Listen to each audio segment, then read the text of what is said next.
Hello, this is 6 Minutes English from BBC Learning English. I'm Sam. And I'm Rob. When someone feels sad or in a bad mood, they often try to feel better by eating their favorite food. I usually go for a peanut butter sandwich myself. Do you have a favorite comfort food? Maybe a cream chocolate eclair. A comfort food is a type of emotional eating lots of food because we feel sad, not because we're hungry. But unfortunately, most comfort food is high in carbohydrates and sugar, and after a few minutes, it leaves us feeling even worse than before. Today's scientific research into the relationship between what we eat and how we feel is growing. And in this program, we'll be investigating the connection between food and our mood. We'll be here how eating make us feel better, and we'll be learning vocabulary as well. But first, I have a question for you, Sam. People who link what we eat with how we feel make a simple argument. The food we eat supply nutrients and energy to the brains, and the brains control our emotions. Now, that might sound simplistic, but the brain is a vital link in the connection between food and our mood. So my question is, how much is the body's total energy is used by the brain? Is it A, 10%, B, 20%, or C, 30%? That's actually a good question. I say it's A, 10%.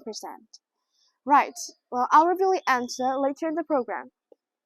Emotional eating is often caused by a feeling of depression, anxiety, or stress. Chef Jenny Edwards, who suffered with depression, works in one of the most stressful places imaginable, a busy restaurant kitchen. BBC World Service program The Food Chain asked Danny about his eating habit at work. Actually, when you're working at a kitchen for a long period, your appetite can become suppressed because you sometimes don't want to eat or you don't feel like eating, or you can feel like you can stop and eat. So very often, rather some wrap something on the go, is not great for us. So you go for something quick. So hence, well, a lot of chefs quite don't like those. Even though he's surrounded by food, Daddy says that working under stress actually decreases his appetite, the feeling that you want to eat food. In a busy kitchen, there's no time for a sit-down meal, so Danny has to grab and go, fix something quickly because he doesn't have much time. So, although he knows this isn't very healthy. So, when even chefs have a difficult relationship with food, what about the rest of us? Professor Police Jagger is an expert in nutritional psychiatry. He studies the fact of studying healthy, like fruit and vegetables or cereals or olive oils on people suffering depression. Professor Jagger found that the patient whose mental health has improved with the same patient whose adult hasn't improved. But his idea was not accepted by everyone. Here she explains to John Denver, presenter of BBC World Service The Food Chain, about the opposition has studies faced from other doctors. So I proposed to do this to my patients. Everyone thought I was bananas, and there was a quite bit of rolling. Maybe I'm not surprised by that because the discipline of cars was medication and make us focus. What do people say if were they skeptical? Well, hugely skeptical, and sometimes actually very patronizing. But this comes from the fact that general practitioners like cars and mattresses almost must know nutrition training for all those years of studying.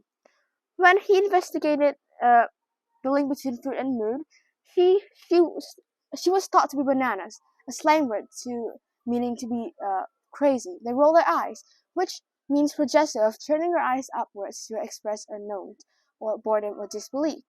Other colleagues were patronizing. They thought he was stupid or unimportant. Professor Drecker thinks this was because most doctors have little or no training about nutrition and the effect of food on mental health. But her groundbreaking set, uh, the SMILE trial, has been successfully repeated after of our sweat, clearly showing the link between eating well and feeling good. So, the next time you're feeling down or your brain is calling out for a donut, you might be better eating an apple instead. And speaking of brain, Sam, it's time to really answer to the question. Yes, you asked how much of the body energy is used by the brain. And I said it was A, 10%. Well, I'm afraid you're wrong.